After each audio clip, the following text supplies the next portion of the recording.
The biggest limitation to long-term boondocking isn't battery or solar, it's water capacity. Today, I'm building the first component of that system that allows us to extend our range.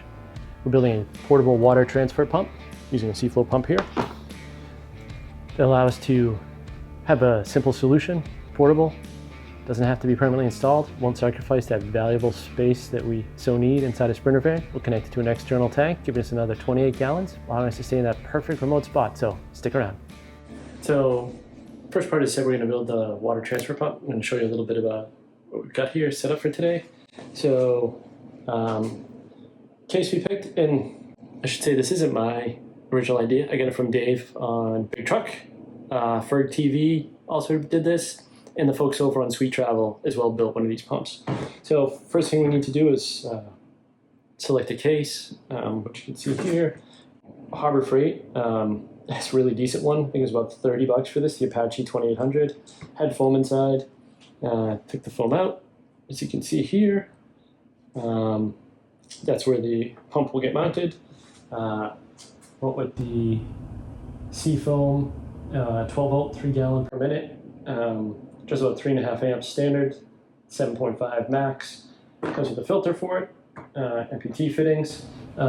Dave actually has a BOM bill of materials on his Amazon store for all this stuff. I modified and tweaked a few things here and there. Obviously, nuts, bolts, things like that. Washers, hose clamps that we'll need. Some smaller washers to allow when we screw the pump in as well. That'll help us there. And then various fittings. This actually will drill some holes into that case. This goes out the side. The barb here is for the hose, which we have here. We got this online. It's 1/2 inch inside diameter. So we have this. This is a garden hose fitting. This will actually screw over the wall. We'll see that. Just a couple shots of the fittings broken apart so you can see. We also have some 90s to go with the pump as well. Dave actually had these on his. These are just plugs to keep stuff out of filling up the ports when you're not using it. I bought a little cutter for the hose. Then it's in the drill bits. Obviously, you need a drill. For TV, they use this. It's about a 1/8 inch. It's really long. You'll see it makes it easy to drill in. You need a step bit to make the holes in the side of the case. And then we are using a switch. You can see here. Standard switch for 12 volt, 20 amp. So we can turn it on and off as we want. Really like this idea. Anderson connector, that will go on the outside. And I've got a lot of the other guys used alligator clips because they have big trailers in that, but with the van, we have a 12 volt port, cigarette lighter port, so just got one of these that'll plug into the Anderson connection. And then some really cool, I'll show you these here real quick. You can see, bear with me. These are pretty useful, I thought. Maybe I can show them under here. This is, so you can see one of these. They have solder in them. And they're heat shrink, so those will help seal up, waterproof the connections when we make those as well. So that's where we are to get started. Gonna do mine a little bit different than the guys did. To start with, did say Teflon tape too, want some of that as well. I'm actually gonna drill all the holes first, then start putting stuff in. On all the other videos, they actually put the pump in, mounted it, and then had to fiddle around and make space and everything, trying to get the wires around and the tubing and everything.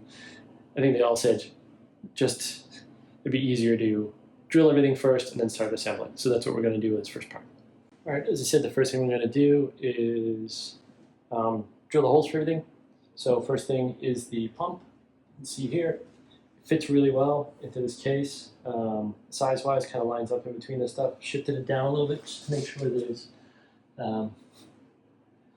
enough headroom down here from the sidewalls as well. So that will go in there. So we're just going to drill these up.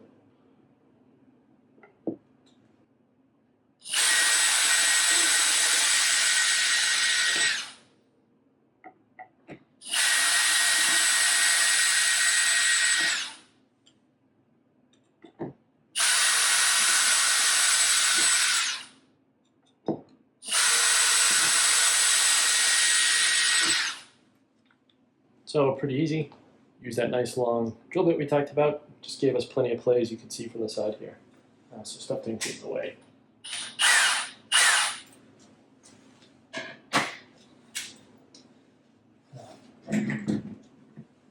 One thing I would note, on Ferg TV they did, obviously the holes we just drilled here, you can see they're pretty small. They're not going to fit a number 8s that we'll probably use in here.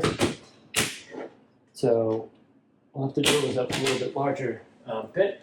I think what he said was 11/64 worked well, which I have here. So I can take that and drill out the space.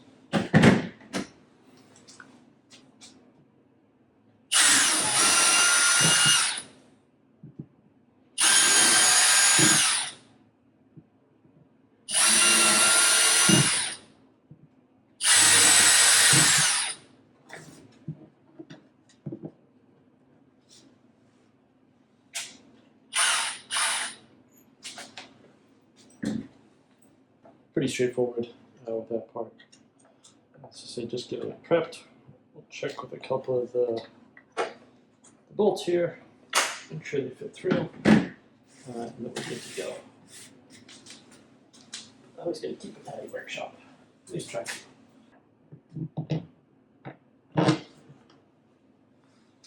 So one thing, let's see how this goes. Trying to fit in some of these washers because they're a little bigger. So get some full washers. That's what Dave used. They're, you can see here, 3/16 by 1. Just want to check the fit, flip it over and see how it works with the pump. So we should have space for these though. So that should be good. Yep.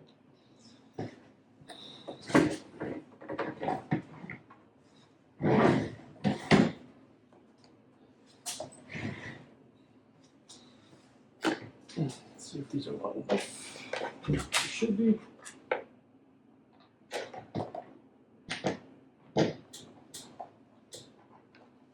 And they're probably sticking down a little at the bottom side.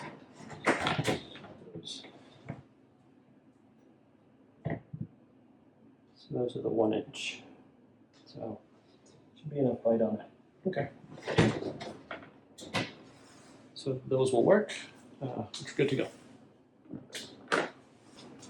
Just checking the measurements, see how big this is roughly. I'm gonna mark this out, and then we will drill the holes with the step bit we have. For this end is going to be the plumbing fittings, and the other end will be for the Anderson connection and the power switch. So.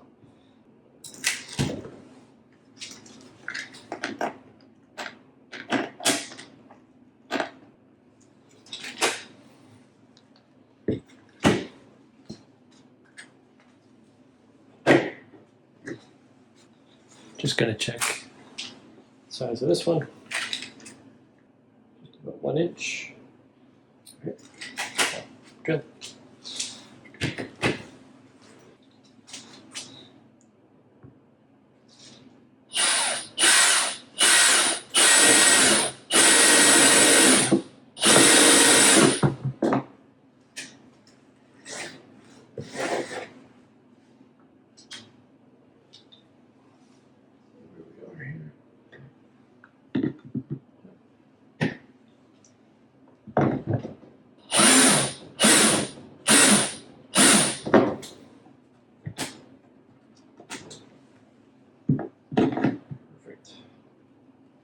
The other side here.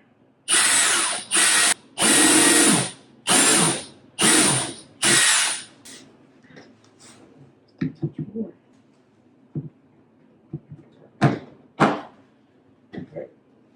So we'll get those all in for the plumbing side. Those will be all set. And then we're going to check the other end. Those are different sizes between the switch and then the Anderson connection. So get to that in a second.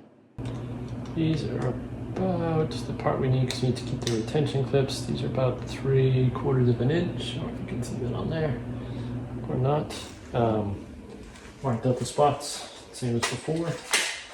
So let's get this drilled for this one, and then we will tackle the Anderson connector afterward.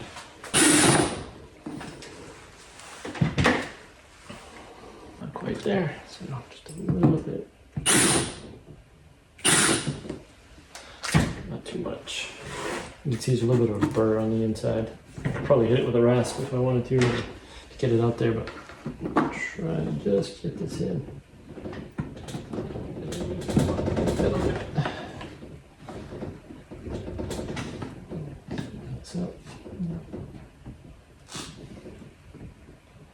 It's held in with these little retention clips, so just gotta be careful.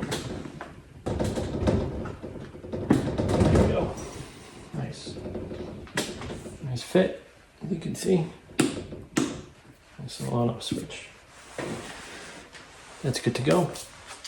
And then there's just the Anderson connection.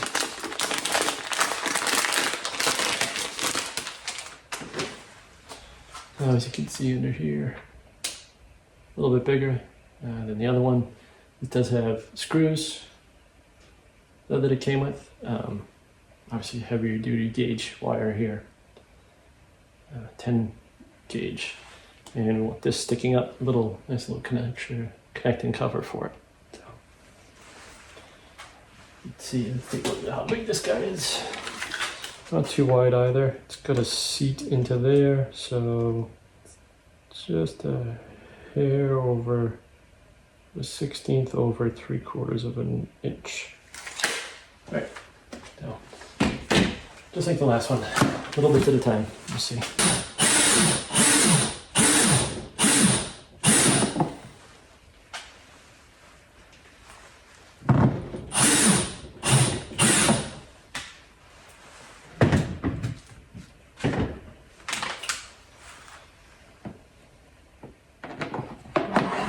Short. Nope, that'll do. So you can see, real easy, nice fit. Okay. So get those. We'll put the pump in next, and get that ready. So that'll be the next steps we do. And now.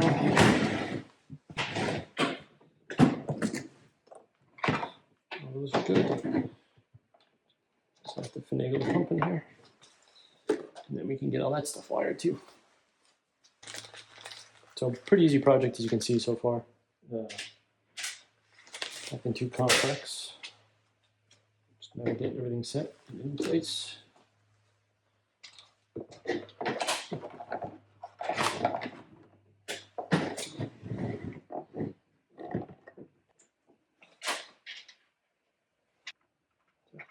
We're going to get the rest of these done and then get these tightened up and get on to the next step. Okay, we got those in. It's all mounted, as you can see. I'm just going to put these guys in. I already got the garden hose fitting on there, but you don't need to leave that on.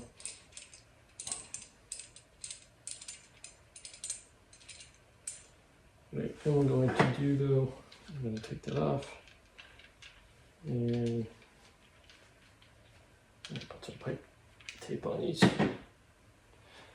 just so we don't have any leaks, to be sure. I mean, I have the rubber washers that you can see here, but just to play it safe, a couple turns. All right, I think we'll do the trick, if you can hold it.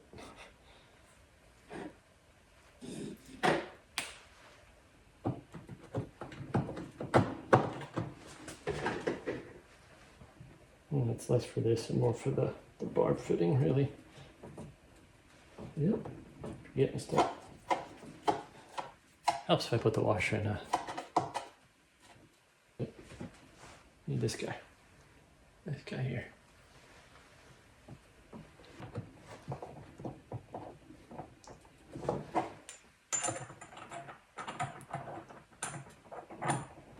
Alright, so I'm gonna go and get these fittings all on, get these tightened up, and then we'll pick up with I think we'll do the electrical next, and then the tubing is the last bit, so stand by. Alright, just to catch up a little bit, just used the heat gun, did the wiring, as you can see here, so all the blacks together, all the negative connections here, you can see that heat gun works really well. It just heats up those, has a little bit of solder in the middle, so it makes it easy. Then the middle connector here is the power, and then this bottom one and this particular switch is to the pump. So we'll see how that goes, but it should be pretty straightforward. We'll see. I'm gonna probably zip tie these up a little bit and tuck them out of the way, and then we'll get on to the last bit, getting the plumbing in place. So, like I said, electrical's pretty standard. Knock on wood, everything goes well. We'll find out. All right, the last bit we have to do, obviously, is just, as you can see, got the elbows on here, put a little pipe tape on each end. We just have the barbs here. Nice thing with the flexible hose is we'll be able to make the connections here to here. So I just got to cut this, put some clamps on, and then we'll get those fitted up. So I will show you that part as soon as I get this cut up. Just remember, before you put these on, get your hose clamps on. A reminder that David had. So I'm just going to work these on the barbs. Put these on there. I can probably cut that a little bit shorter.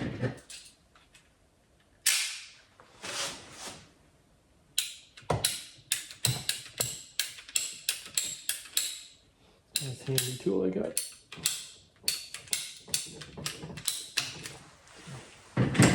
Cut that off a little bit, didn't need all as much as we had there. But I have a little extra, that's not enough. Put that on there.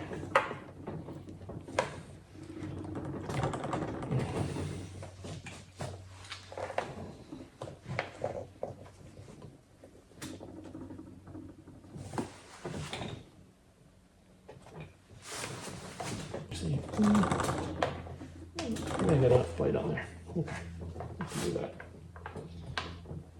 That, and just remember the hose clamp. Just tighten these guys up.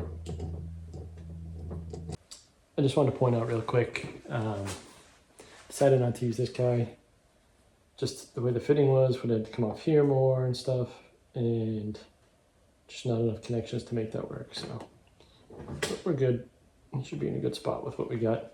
I have a filter I will use before anyways, before this goes in, so not to worry in that case.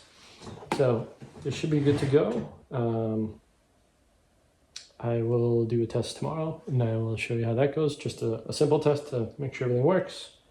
And then we'll be on to part 2, which is the 28-gallon tank, and get that installed under the Sprinter van. That'll help us increase our time we talked about and enjoy the woods a little more. And all those remote spots, or wherever you happen to be. Desert, woods, whatever. So pretty straightforward. As I said, good to go. We'll find out tomorrow once we give her a test. All right, here's the real test. See how this goes.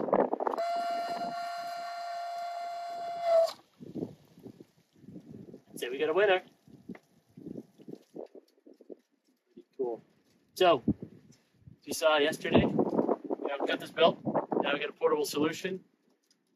See right here, plugs in. Our hookups are on the side, so that'll make it easy. Part 2 we talked about is the tank. Of course, pump's great, but if we don't have another 28 gallons and double our storage, what's the point of the pump? So more to come. If you like this, make sure to click the like button, subscribe, ring the bell so you can see when the next version comes out, episode 2, tank installation. See you soon. I